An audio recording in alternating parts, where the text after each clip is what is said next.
Good morning, everyone. Happy Wednesday, and welcome to the News Agenda Explained with me, Fleet Street Fox. And today I'm joined by Mira Showbiz Features Editor, Jessica Boulton. Hello, Jess.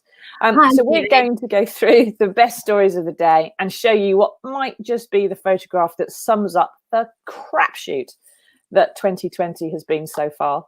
And that's the nicest way I could think of to say it on Facebook this time of day. Throughout it all, we want you to ask questions, dig into the comments below, tell us what's on your mind, ask us the things that are bothering you, and we'll do our best to answer them for you. So what have we got? Well, redundancies rising fastest since records began. Amazon, it turns out, will be effectively exempt from the new digital services tax. Well done, Rishi. And the opposition has started telling the government to follow the instructions of its own scientists while the government says it doesn't need to do that. But first, the showbiz story of the week. Thank you, Dominic West, for alleviating the boredom of COVID and Brexit horror. The Wire actor Dominic West has staged what might be the most bizarre tabloid photo call in about 30 years. Now, Jess, I'm reluctant to liken the incredibly sexy star of The Affair to the 1990s least likely Lothario, but is he the new David Mellor or what? It looks like he's definitely taken some guidance out of his playbook, because those pictures yesterday, it was almost like we were in a farce. We haven't seen something like this since sort of the 1980s. We have the good wife coming and standing outside the front door, giving him a kiss and saying, "Oh, it's all right, nothing really happened, we're all strong together." Obviously, we don't know what's going on in their marriage. We don't know what's happened behind closed doors or what he said to explain away those pictures from the weekend. But I think our sister paper, Daily Star, has their front page there. It just shows exactly what we were all thinking when we saw those pictures yesterday. That it's an act, yeah, on all sides. And the thing is, the good thing about this is that it enables people like us and also the rest of the world at large to dissect the body language and the hidden messages in the poses that may have nothing behind them at all, but we like talking about it and playing with it anyway. And both of them had their hands in their pockets throughout, so it was difficult to see if they're wearing their wedding rings, and they look really defensive. He was wearing an incredibly smart, very expensive wool coat, which is not the kind of coat you normally see bumming around on a farm, which is not just casually coming out of the house, is it? This is a very it was so. Oh, and he had the collar up. He had the collar up, like, I'm cool. Yeah. It is what I mean. I'm not really quite sure what was going through their minds, because it was such a PR move that we would have maybe expected the public to accept many years ago, but I think it was never able to work. I mean, remember The Good Wife on TV? Since they did that in the opening scenes, you're like, it's a mockery to do this again. I mean, Little Britain took the mickey out of these kind of setups. What is Dominic West thinking? Well, to be fair, they their agents, they often say, look, we'll make the press go away. They're outside your house. It's bothering you. What you need to do is give them something so they'll go away. Go outside, pose up, give them a comment and say, everything's fine here, nothing to see, and they'll tootle off. And I can see that perhaps they thought that might be the best thing to do. Yeah. But the pictures of him and with Lily, as we can see there, are so damning. And he's in his 50s, she's in her 20s, his wife's at home with the kids. It's just, oh, come on, Dominic. It was shocking when we first saw those pictures. I mean, take each picture by themselves, right? You could potentially say benefit of the doubt, they're just good friends, he's a bit of a lovey actor, but all the pictures all together, then I'm sorry, Dominic, it looks damning. As you say, Lily's just 31, he's 50, so the age gap's quite considerable. Obviously, the lovely fact is that they're both filming The Pursuit of Love together, which is a BBC Amazon show, which will be on over the winter period. So there'll be some publicity interviews soon then. Lovely publicity interviews. Of course, he plays her dad in that, which is even more uncomfortable, if this story could get any more uncomfortable. So they're going to have a lot of fun on the pre-publicity junkets. I'm imagining there's not going to be very many of them, and the people who are allowed to go to them are going to be very slim indeed. Yes, they're going to be carefully chosen, and the questions are going to be put to them very carefully, I should think, as well. And the agent will be all over that like a rash, in the way they weren't all over the photo call, I assume. Good Lord. But so the star splash is absolutely amazing. And obviously we hope for the best for the West marriage as things go forward. But it was notable yesterday, there was no denial. There was no denial of an affair with Lily. It's just, we're fine. We're fine, and we don't know what's gone on. We don't know what conversation they've had between each other. We don't know what Dominic said to his wife or what's happened previously in the past. There may be a good explanation he's given to her. I'd love to be a fly on the wall to see what that is. But you've got to remember, they do have 4 kids. He has another daughter as well. So you know, they are obviously a very close family over this time. So something's happened. So in a way, Catherine had to do something yesterday, and I think she's obviously come out and she's put on this United show. And she, you know, what else could she have done as the wife? She had to do something. So I do feel a bit sorry for her. I mean, it's a no-win situation she's ended up in through no fault of her own. Exactly, and it's only a few days into whatever the scandal it turns out to be, and it's very early days for a wife or for a wife and mother to decide to throw the towel in there. So it's quite likely that something else is going on. But I thought it was really interesting. One of the most fascinating details in those photographs was the shoes Catherine was wearing, the wife. They're these beaten up green leather, must be 30 years old, little ballet pump slipper things. And she's with, you know, the pair of socks and a pair of jeans. You know, it looks very much like she's gone out to put the bins out. You know, she's just popped outside. Oh God, have I got to go outside and do this? Fine. She appears to be really reluctant. You know, if you know you're going to have your picture taken, you glam up, you do your hair. You know, if you want to have it taken. On the other hand, if you want to look like a normal, run-of-the-mill housewife who is not making any kind of special effort at all for this toad, then you wear your knackered old green carpet slippers, don't you? That's true. Well, and also, if she'd got dressed up to the nines, it would have been trying even more too hard, don't you think? It would have been a little bit like, oh, I'm trying to send a message and all of this stuff. And I think she's actually played it quite well in what she's wearing, because she just looks like she doesn't care. Yeah, I don't care about this girl. What girl? She's confident, mum. She's confident in herself of what she looks like. She's obviously stunning anyway. She comes from aristocracy, so she's got that kind of I don't want to say slony, but that kind of confidence that she doesn't have to dress up to relaxed attitude to appearances. Yes, they're all a bit shabby aristocrats, in my experience. The sign of having had lots of money is you don't need to make the least effort, generally speaking. Now we want to go to the picture of the day, which I'm just trying to find here on my iPad so I can actually read and know what it is I'm talking about. Now, the picture of the day, this is the thing which really, we think, sort of sums up the state that 2020 has got into. And it's a heartbreaking photograph of a tribe of elephants picking through a stinking landfill site in the town of Oliville in east of Sri Lanka. Now, there is a forest next to this landfill site, which is protected because the elephants live there. But the bit next to it is not protected. And so people are sticking the waste, just dumping it here, and the elephants are coming out because it smells interesting. And they're coming out and they're picking through the site for their food, which is just absolutely horrendous. They should be in the forest having nuts and berries and leaves and goodness knows what else. And it's just a sign of how horribly humans are affecting the environment, isn't it?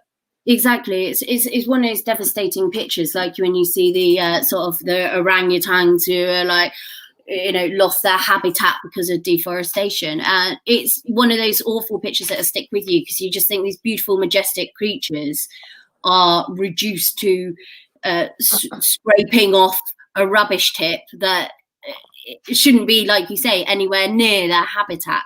But it kind of does feel like a good allegory for 2020. You're right. And potentially getting plastic waste in their stomachs. There's hospital medical waste in that landfill as well. And all because man can't just tidy up after himself. You know, there's probably a better way of disposing just about everything that's there. You don't have to have stuff stinking out in the open like that. It's just foul. And there are places like that all over the world. It's not just a developing world problem. It happens in the developed world as well. Now we want to. Sorry, go on, Jess. I was saying it's one of the biggest things is obviously the plastic pollution problem is, we all know, is a big issue. And unfortunately, because of the issues this year and because of the virus, the environmental momentum that we had has slightly felt that it's sort of gone by the wayside. I mean, we had a massive push for being more environmentally aware and axing our use of single-use plastics, but obviously and understandably, with the coronavirus coming along, that has almost taken a back seat in kind of what we're talking about. So pictures like this serve as a reminder of there is that crisis also going on at the same time, as if we needed another one. But I mean, it's particularly moving when you see exactly. it. And don't forget, everybody, firstly, ask us your questions in the comments below. Tell us what you think about this. And also, if you've got those disposable face masks, don't forget to snip the straps before you throw them in the bin to go to landfill, because so they don't tie up any animals or turtles or anything else.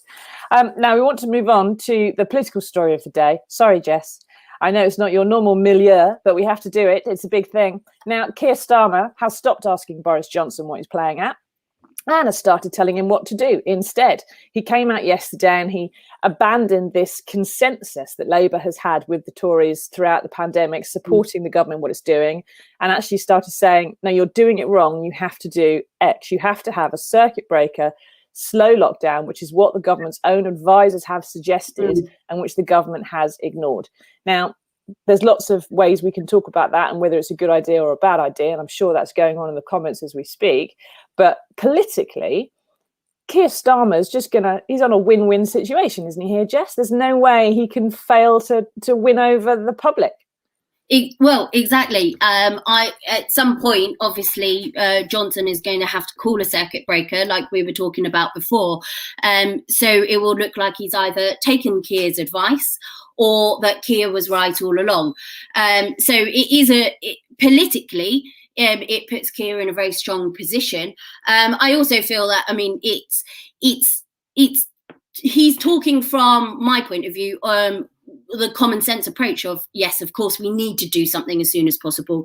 The Sage said we needed to do something a month ago. Like we missed the coronavirus at the beginning. We were slow to go into lockdown, which has been acknowledged since. And now it looks like we're going to try and repeat that mistake again. Now, I understand it's completely a balance. We've obviously got the economy on one side, which is in desperate need, and we have people's lives in the other. But John McDonnell last week, I think he probably put it best when he said that you can revive the economy over time, but you can't resuscitate the debt. And I mean, how better to put it? There's no point worrying about livelihoods if you're not have a life. Yeah. So what is the answer? I mean, none of us want to be in this position. We've just got to come up with the best solution to help the most people. And I think having this sort of halfway house is causing more confusion and probably making it harder for companies and businesses to work out economically where they stand than if the government said, right, okay, we're going to have a circuit breaker. It's going to be 2 weeks. Instead of this kind of rolling, you may be under these restrictions, they may get tougher. They don't know how to plan for that. How do you plan for that economically if you're in a business? Right, and Mike asks a question, this was all over sort of Twitter last night. Is it reasonable for political editors of major broadcasters to repeat anonymous insults from Dominic Cummings? Sorry, quotes, a government source. Now, what happened, for those who didn't see it, was Laura Kunsberg, the BBC's political editor, put out a tweet saying a government source said, and then criticised Keir Starmer's call for a lockdown, saying basically they're playing politics, blah, blah.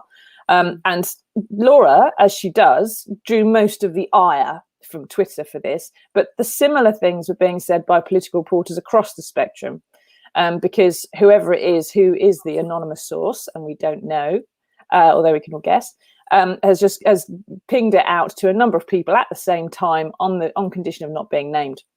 And this is a journalistic ethics question, I suppose, Jess. And you're in showbiz, I'm in news. We do things differently in different places. But I would argue that normally the only time that I would treat people as anonymous sources and quote an anonymous source is in order to protect their job or to protect their family, livelihood, something like that, when they've got some kind of threat. So if they can only speak to you on condition of anonymity, because otherwise they would lose their job, then fine. But this kind of thing, I would normally, when it's a politician or it's a political thing that someone's saying, I would think, well, no, it's background then. It's not a quote. What about you? What do you think? Well, how do things work in showbiz land? I think if you were trying to get if you were having an anonymous quote from someone, those discussions and that relationship with your source would have been there in the first place. So you would know that, okay, this person cannot go on the record with their name for so-and-so reasons, because it would cause, like you say, damage to them financially or to their life, to their family life, and that they're trying to do the right thing by coming out and speaking about something. So I would, you'd be in a position where you would know that already, whether they can go on the record or not. And I think, understandably, there are certain times when people go, I will only speak if you can go anonymous. And more often than not, we say, well, do you know what? We're not going to do it then, rather than, okay, we'll put you in as an anonymous source. If you don't feel that the reason they want to be anonymous warrants that kind of thing. Because obviously anonymous sources, they have their uses, don't they? They're beneficial. Yeah. And it's a case of perhaps choosing what it is they're going to be saying. And Donna asks, why is London not going into lockdown, yet Merseyside and the councils which kept their Labour seats in Parliament have seemed to be put in tier 3? And this is the thing the Mirror's been reporting on during the week, that Tory areas appear to not be going into lockdown, whereas Labour areas are. I think, Donna, that the answer is London is going to be going into lockdown at some point soon. And there's this now consideration, and this is perhaps why Keir Starmer has made this intervention, is that a short, sharp shock nationally is very likely the way things are headed at the moment. And bear in mind, although deaths at the moment are fairly low, it's about 100, 150 or so a day. We had 1,000 a day at the height of the pandemic. The deaths that are coming from the infections we have now is a 6-week lag. So we're going to be seeing them just in time for Christmas, I'm afraid. So they're probably, and no, Ellen's right, a breaker might not be effective, but they're probably going to have to do a circuit breaker as things get bad. And what annoys me most about that quote from the political source and how the government is handling this is that they present these lockdowns as though it is saving lives. And this is how we fix the pandemic and we can make the disease go away. That's not the purpose of a lockdown. That is very bad communications and messaging. What they are doing with these lockdowns is slowing the deaths, right? They're just spreading them out over a further period of time so that the NHS can cope with it. And that's all they're doing. In fairness, I think we understood that, and the whole nation came behind that in the first place, in the first lockdown. Like it was all the flatten the curve, let's help the NHS, like slow it, make it easier so that we can get into the summer months without this massive strain on the NHS. And I think most people would understand that now it's coming back into winter again, and the hospitals are also going to have all the flu cases as well to deal with, and all those other things that come with winter. I think we do understand that it is about taking the pressure off the hospitals, and not just, but it's kind of become abbreviated. I agree with you. It's people think, right, okay, we have a lockdown to save lives. It is to save lives in an extended way, because obviously you've got to have less pressure on the hospitals in order to help those who do need them. But yes, staying indoors is not going to be a complete safety key. It's not going to be the way to get rid of the virus. Obviously, as we know, we're hoping on the vaccine, and we're hoping Oxford comes up with that as soon as they possibly can, and they're doing it as soon as they can. And we know that they've said it's going to be probably at least until July, when we're still doing social distancing and having to wear the masks. But I think one of the benefits of a lockdown situation is for those people who are vulnerable in society, you've got a little bit of a very obvious thing that people are told to do. At the moment, when the rules are so complex, really, with all the different tiers, you've got the people who are exempt from wearing masks for medical reasons, you've got so much grey area where people can go out, some people going out and carrying on with their business like they did before. And then you've got the people who are desperately frightened, worried about going anywhere because they've seen these other people going out and they don't know how safe they're being. So they're having to be extra safe to make sure that they're not, caught out by these other people. Yeah. So you've almost got two polarized sort of schools of thought: those who are just trying to carry on with life as normal as possible, and those who are absolutely terrified and probably going even further than they need to be safe. So having one clear rule of, okay, 2-week lockdown, everyone knows what that means, everyone knows the rules, and if that helps alleviate pressure on the NHS, I kind of think these sort of rules are probably better for a short while than all these kind of so complex grey areas, because people just don't feel like people are abiding by all the rules. Yeah, a little bit of solidarity wouldn't go amiss, would it? And I think Jennifer Murphy, who may be a pug dog in a Union Jack coat and might be a real human being, who knows? Perhaps you're really cool, Vladimir, and you work in St. Petersburg. But I think we can also all agree that, yes, you can catch a virus. Viruses are in the air. They're in all kinds of different things, and you can catch them from one another, and it's not a hoax. Otherwise, Donald Trump wouldn't have caught it, would he? And please don't say stupid stuff like this on Facebook, because Mark Zuckerberg only gets told off for it. So, Michelle, wait till you have a family member or loved one in hospital with it and you can't do anything or be there. Do you know what, Michelle? It's not the same thing. But I did have a loved one in hospital last week. It was my dog, and he was in the vet hospital at the Royal Veterinary College. And I had to hand him over in the car park in floods of tears to a vet who took him inside. And then I was sitting in the car park waiting for results and things to get phoned through to me, to being told how he was. And he ended up being in that hospital for about 4 days. And luckily he came out better, and I'm very grateful to the vets for doing it. But while I was there, I did sit and think, what must this be like in a human hospital with a loved one who has gone in there, and you're waiting for the birth, you're waiting for the results, you're waiting for the surgery, and you can't necessarily always go in and be there and hold their hand and see how they're done, or at least sit in a waiting room. You can't do that. You can't do that in vets, and you can't do it in hospitals. So yes, it's going to be grim. And the people who are thinking it's a hoax need to think about all those people, 43,000 bunches of relatives, so many, many more times than that, 200,000 people probably, who have lost a loved one to your hoax. And don't forget the people in the care homes who haven't been able to see relatives for months because of this. People that come out and say it's a hoax, I mean, it's unbelievable, really. I mean, I hadn't been able to see my nan for months, since February, March, when it all came in, and I've lost that chance now to go and see her again last weekend. And so that those people there's so many families who have had to go through all this. So I think those people who sit on the internet and come up with these conspiracy theories really ought to be doing something more productive and more helpful to society with their time. Yes, they should be listening to this newspaper review, which will explain the journalist's hoax news agenda, which everyone always complains about, and no one ever gives us a photocopy and tells us what it is. Anyway, thanks for popping in, everybody. We hope we've explained a few things for you. Enjoy the continuing saga of Dominic West's marriage and Keir Starmer's bid for power. I think apparently he's running the country now. And go out and buy a paper, because you get an awful lot of facts in there, and there's no hoaxes. Thank you very much. Bye-bye.